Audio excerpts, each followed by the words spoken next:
Bonjour, bienvenue dans cette vidéo. Dans cette vidéo, je vais vous faire une démonstration de l'utilisation dans mon quotidien de l'intelligence artificielle ChatGPT. Ça va être un cas très pratique puisque je dois préparer une conférence de sensibilisation pour les gens de ma commune autour des problèmes des arnaques numériques. Et il est 11h06 et la conférence va démarrer à 15h. Autant vous dire que là, j'ai pas mis grand chose par écrit. Donc je sais de quoi je veux parler, je connais mon sujet, mais je n'ai rien structuré pour l'instant. Et donc l'objectif de cette vidéo, ça va être de vous montrer comment, de façon très concrète, je vais utiliser la plateforme OpenAI avec l'application de ChatGPT pour pouvoir m'aider dans cette tâche qui va consister à structurer tout le contenu de la conférence pour que je puisse la préparer et puis être sûr de ne pas avoir oublié certaines idées pour pouvoir avoir une conférence qui apporte le plus de valeur possible à mon audience cet après-midi. Voilà, donc tout de suite on va s'y mettre et donc je vais réaliser tout ça comme si vous étiez avec moi pour vous montrer comment j'utilise de façon concrète et de façon efficace donc ChatGPT pour cette tâche. Donc ce type de contenu va venir illustrer la première vidéo que j'ai faite sur le sujet de comment utiliser de façon efficace ChatGPT pour discuter en fait avec lui. Donc je me suis dit que ce serait intéressant de faire des démonstrations, même si dans la vidéo j'avais fait un cas pratique, c'est bien d'en avoir plusieurs pour que vous puissiez vous l'appliquer également et vous en inspirer pour l'appliquer au quotidien. Allez, sans plus tarder, on passe directement à la phase concrète parce qu'il y a du boulot. Allez, c'est parti.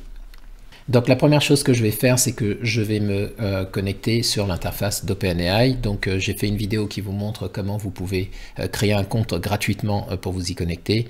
Voilà, je vais sur le site de openai.com. Ici, je vais faire login pour me connecter. Voilà, donc ici, nous sommes sur OpenAI en version gratuite. Donc, je prends un petit risque parce que moi, j'ai un compte payant. Donc, je peux utiliser ChatGPT 4 sur la version gratuite. C'est la version ChatGPT 3.5.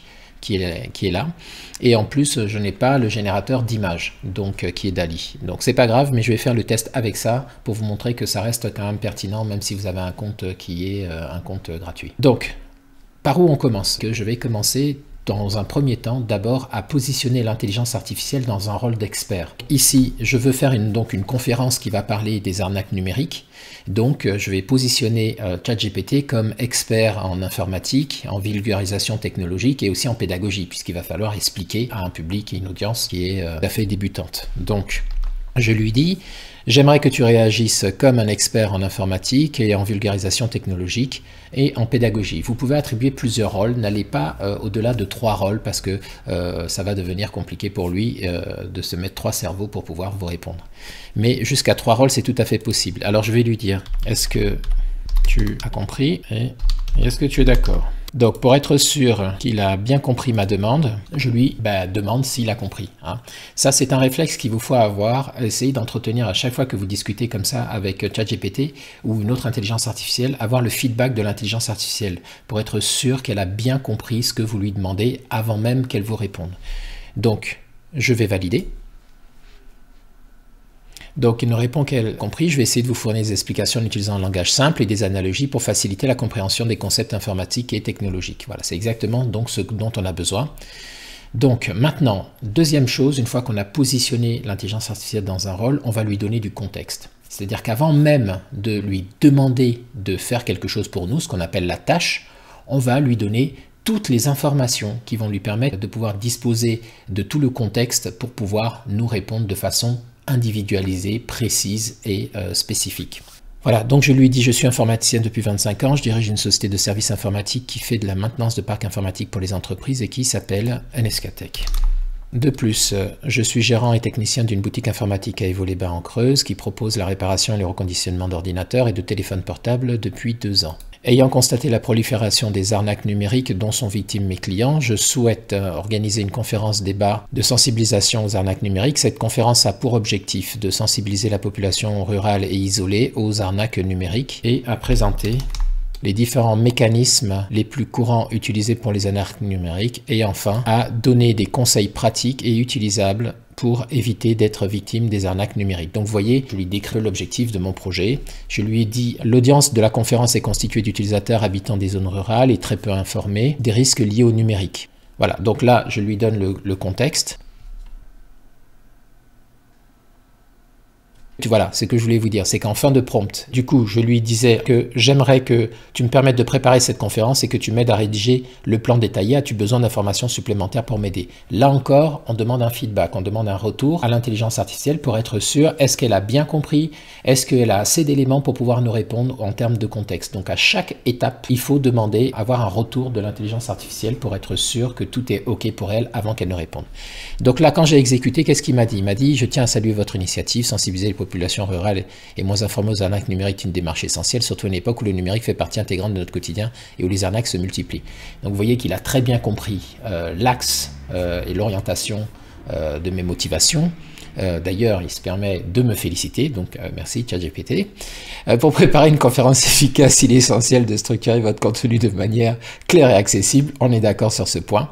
Voici une proposition de plan détaillé. Donc on voit qu'il me fait un plan détaillé.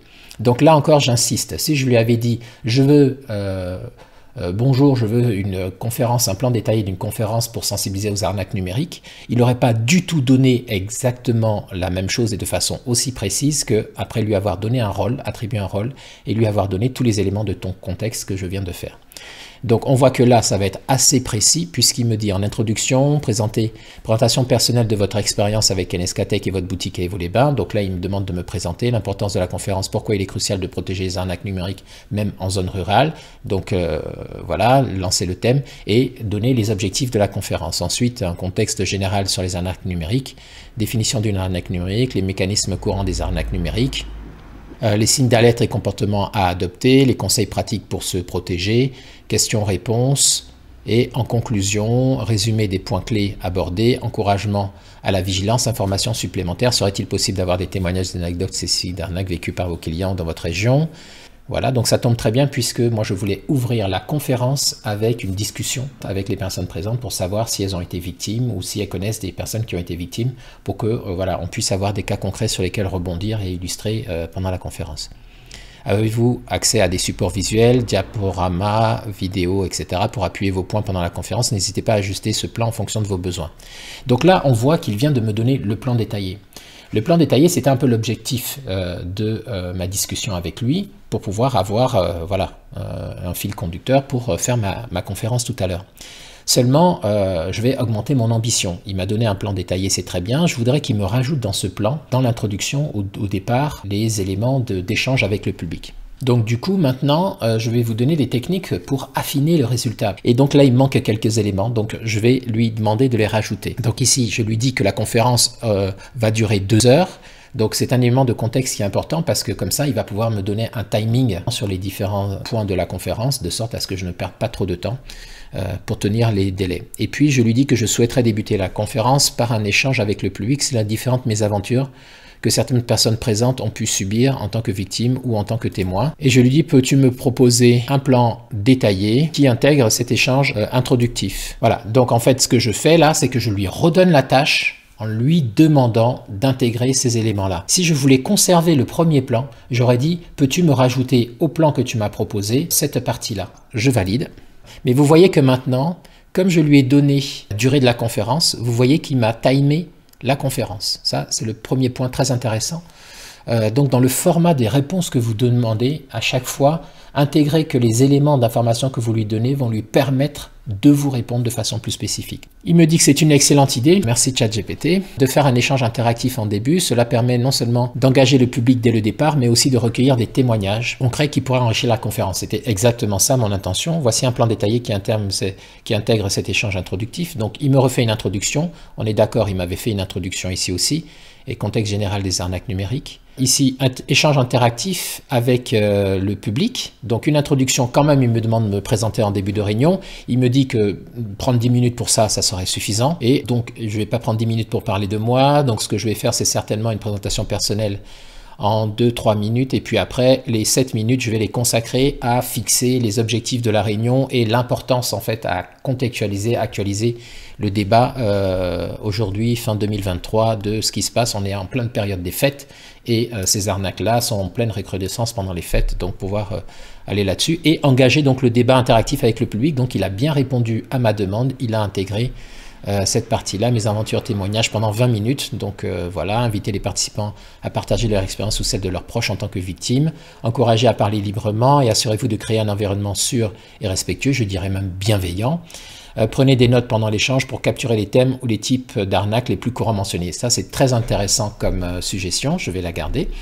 Comme ça me permettra de rebondir tout le long de la conférence pour que les gens qui ont osé parler puissent avoir de façon très concrète repartir de la conférence avec des éléments tangibles pour pouvoir se protéger et protéger leurs proches. Ensuite, il me reprend le texte, donc on voit contexte général des arnaques numériques, 15 minutes, définition d'une arnaque numérique, statistiques, mécanisme courant des arnaques numériques, 20 minutes, signes d'alerte et comportements à adopter, les conseils pratiques pour se protéger, questions et réponses 10 minutes, conclusion 10 minutes. Bon, très bien.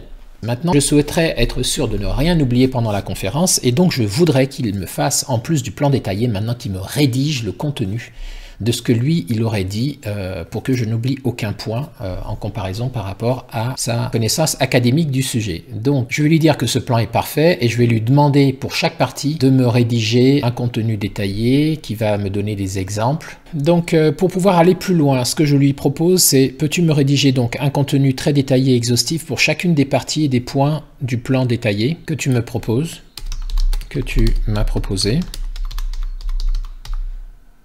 Voilà, comme ça, il sait que c'est bien de ce plan-là pour lequel je souhaite avoir du détail. Tu illustreras les mécanismes courants des arnaques numériques. Alors là, c'est un procédé, vous voyez, mécanisme courant des arnaques numériques, il l'a donné dans son plan. Donc je reprends ce titre pour lui dire que c'est pour cette partie-là que je voudrais que j'ai une exigence particulière. Et l'exigence, c'est celle-là. Tu illustreras les mécanismes courants des arnaques numériques en utilisant des analyses d'exemples de cas concrets. Voilà, je voudrais qu'en fait, il puisse me parler des mécanismes des arnaques, mais qui puisse aussi l'illustrer par des cas concrets, pour pas que ça paraisse trop théorique pour mon audience. Pour la partie signes d'alerte et comportements à adopter, donc là aussi, c'est son 5e point. Vous voyez, il avait 3 points, identifier les signes d'une arnaque, comportement à adopter en cas de suspicion, importance de la vérification et la validation avant d'agir. Je lui dis que pour cette partie-là, tu proposeras en annexe une fiche récapitulative que je pourrais imprimer pour les spectateurs reprenant les points clés à retenir de cette partie. Et pour la partie enfin conseils pratiques pour se protéger, tu donneras les outils, les sites internet et les logiciels qui peuvent aider les utilisateurs pour chacune de tes recommandations. À chaque fois, maintenant je lui dis globalement, à chaque fois que tu emploieras un terme technique, tu donneras une définition claire pour que ce soit compréhensible par un utilisateur débutant. Alors, sachez que dans ces parties-là, quand on commence à lui demander de rédiger de façon détaillée, là c'est pour une conférence, mais vous pouvez très bien utiliser ça pour générer du contenu, pour un blog ou etc. Il faut lui donner un format bien spécifique. Par exemple, je lui dis je voudrais en tant de mots, ou je voudrais tant de paragraphes, ou je lui dis je ne voudrais pas que ça dépasse 3 pages. Donc il faut bien indiquer la forme sur laquelle vous voulez recevoir le résultat, si c'est important pour le support sur lequel vous travaillez. Et il faut aussi également lui indiquer le ton. Je peux très bien lui dire tu le feras avec un ton très technique, ou je peux lui dire tu peux le faire avec humour par exemple, et de sorte à ce que ce soit parfaitement adapté à votre besoin. Je vais lancer ça, on va voir la rédaction qui va nous proposer. Donc là vous voyez, c'est assez intéressant. Parce que ce que vous voyez là, c'est qu'il a commencé à me répondre, créer un contenu détaillé exhaustif pour chacune des parties. Cependant, je vais vous fournir un aperçu détaillé pour chaque session. Vous pourrez ensuite approfondir ces points avec vos propres connaissances et recherches. Donc là, il a bien commencé à me donner le contenu détaillé. Et on voit qu'il s'est arrêté ici au 5. Hein? Je vous rappelle qu'on a un 5, mais on a aussi un 6, un 7 et un 8. Donc quand il fait ça, vous lui dites « Peux-tu poursuivre s'il te plaît ?» Alors, j'essaye d'être poli, je ne sais pas si ça change quelque chose, mais en tout cas, l'idée, c'est de lui dire de continuer. Voilà, je ne sais pas pourquoi ça fait ça, même sur la version payante, mais je suppose que c'est pour éviter de solliciter trop de ressources si jamais on ne poursuit pas la demande. Hein. Donc, quand il y a énormément de contenu comme ça. Donc, il a bien repris à partir du 5, il est allé au 6, sauf que là, nous, on a dit qu'il y avait combien de parties? Il y en avait 8. Donc, il nous manque le 7 et la 8. Donc, on va lui dire de continuer. Donc là, il s'attaque à la 7.